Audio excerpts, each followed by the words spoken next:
Hello दोस्तों।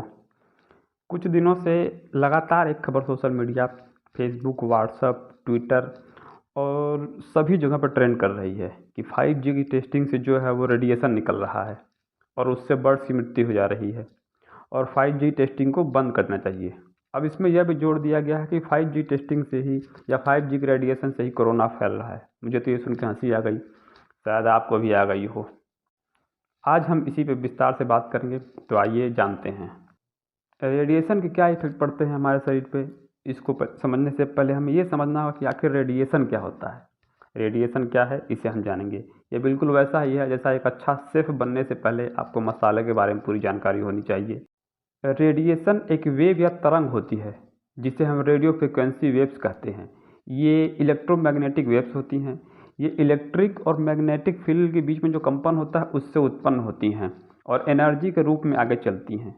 तरंगों को आप ऐसे समझिए जैसे सागर की लहर एक के बाद एक आती रहती है, तरंगे या वेव्स भी वैसे ही आती रहती हैं। आपने इसे 12वीं की फिजिक्स में पढ़ा ही होगा। इसका सबसे अच्छा एग्जाम्पल आप देख सकते हैं, तो इसका सबसे अच्छा एग्जाम्पल है लाइट। ये भी एक एनर्जी ही है और वेव्स के रूप में एक स्थान से दूसरे स्थान पर जाता है। और तरंग की जो है वो हर एक तरंग की एक निश्चित फ्रिक्वेंसी होती है, उसी के आधार पर उसका निर्धारण किया जाता है, उसको अलग अलग श्रेणी में रखा जाता है। जैसे आप इस चार्ट में देख ही रहे होंगे कि ऊपर की जो वह सबसे पहली तरंग है उसको हम रेडियो वेव्स कहते हैं, जिसकी फ्रिक्वेंसी सबसे बड़ी है। फिर उसके बाद आता है माइक्रोवेव, उसके बाद फिर आता है इंफ्रारेड, उसके बाद फिर विजिबल तरंग, उसके बाद फिर अल्ट्रावायलेट, एक्सरे और गामा। इसको आप ध्यान से देखें तो इसको दो भागों में बांटा गया है। विजिबल के ऊपर जितने भी हैं उनको कहा गया है नॉन आयोनाइजिंग, और उसके बाद जितने भी नीचे के हैं तीन, उसको कहा गया है आयोनाइजिंग तरफ। आयोनाइजिंग और नॉन आयोनाइजिंग आप जानते ही होंगे। इसमें जो नीचे के जो तीन तत्व हैं उनकी फ्रिक्वेंसी बहुत ही कम होती है और ये हमारे शरीर के लिए बहुत ही हानिकारक होते हैं। अल्ट्रावायलेट किरण आप सुने ही होंगे, पराबैंगनी, एक्सरे आप कराने जाते हैं, इसके बारे में जानते ही होंगे। ये हमारे शरीर के अंदर जाकर हमारे जीन को तोड़ देती हैं, जिसे जो हमारे लिए काफ़ी हानिकारक है। और ऊपर की जो तरंगे हैं उनकी फ्रिक्वेंसी जो है वो काफ़ी बड़ी होती है, वो हमारे लिए खतरनाक नहीं है। अब ये जानते हैं कि क्या ऐसी कोई कंडीशन है कि जिनकी फ्रिक्वेंसी जो बड़ी हैं, जैसे रेडियो वेव्स, माइक्रोवेव्स, ये तरंगें हमें नुकसान पहुंचा सकती हैं। तो होता ये है कि अगर ये एक ही जगह पे बहुत देर तक रखी जाए काफ़ी मात्रा में, तो वहाँ पे वो हीट पैदा करती है, वो वहाँ पे गर्मी पैदा करेगी, जिससे थोड़ी सी जलन हो सकती है। जैसे आपके घर में माइक्रोवेव होगा तो आपने देखा ही होगा, उसमें खाना पकाते हैं तो उसमें इसी तरंगों का प्रयोग किया जाता है, जहाँ पे कंसनट्रेटेड मात्रा में बहुत ज़्यादा बहुत देर तक रखा जाता है, जो कि नॉर्मली ऐसा सब पॉसिबल नहीं है बिना किसी वैज्ञानिक उपकरण के। तो आप निश्चिंत रहें, आपको कोई हानि नहीं होगी। अब बात करते हैं रेडिएशन, जो टावरों से रेडिएशन निकलता है उससे वाली जो इसकी फ्रिक्वेंसी क्या है, उससे क्या नुकसान है।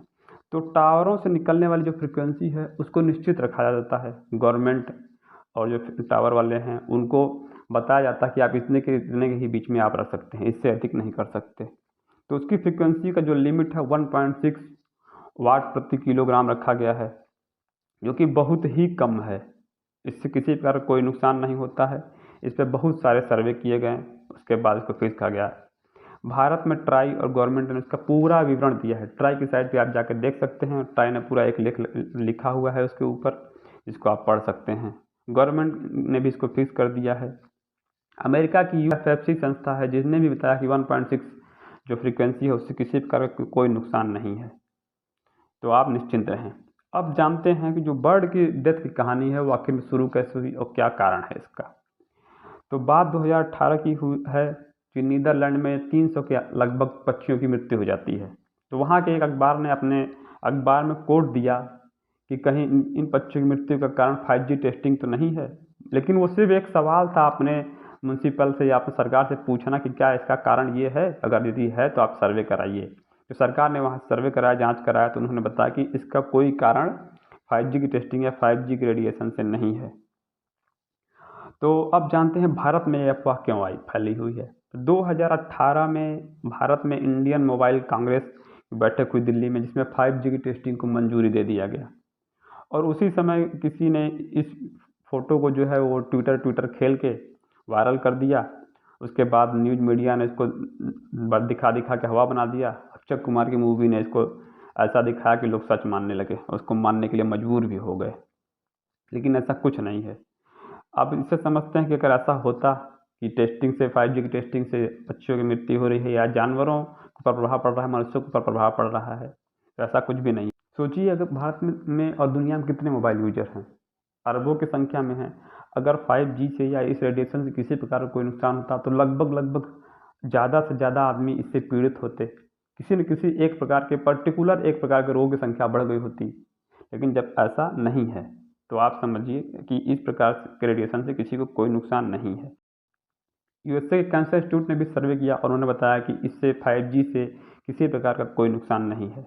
WHO ने भी बाकायदा एक वीडियो बनाकर डाला कि 5G से किसी प्रकार का किसी को कोई नुकसान नहीं है। आप सोचिए WHO को वीडियो बनाना पड़ा, तो आप समझ सकते हैं। उसके बाद भारत में भी IIT दिल्ली ने सर्वे करके बताया कि नहीं, इस प्रकार का 5G जो है उससे किसी प्रकार का किसी को कोई नुकसान नहीं है। इसे आप अपने इन सभी को आप अपनी स्क्रीन पर देख सकते हैं। अभी तक सर्वे में ऐसा नहीं आया कि किसी प्रकार की रोगी संख्या बढ़ी हो। रही बर्ड्स के मरने की बात, तो इनके तो बहुत सारे कारण हैं।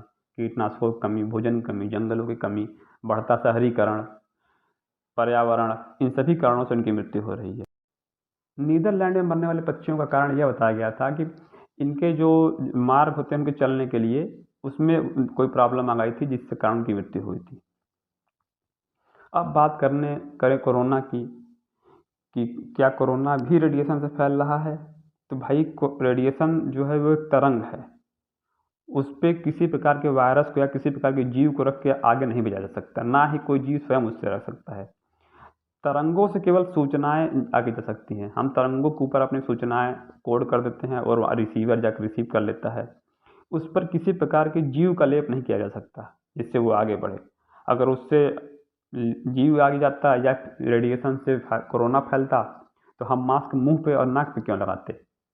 रेडिएशन तो हमारे शरीर को कहीं से भी टच कर रहा है, आँख से, नाक से, मुंह से, कान से, हाथ से, पैर से, तो वायरस कहीं से भी चला जाता। तो हम सिर्फ मुंह और नाक क्यों ढकते हैं? कान से भी घुस जाता, आँख से भी घुस जाता। तो सोचिए अपने आप पे, अफवाहों से दूर रहें और घर पे रहें। धन्यवाद। जय हिंद।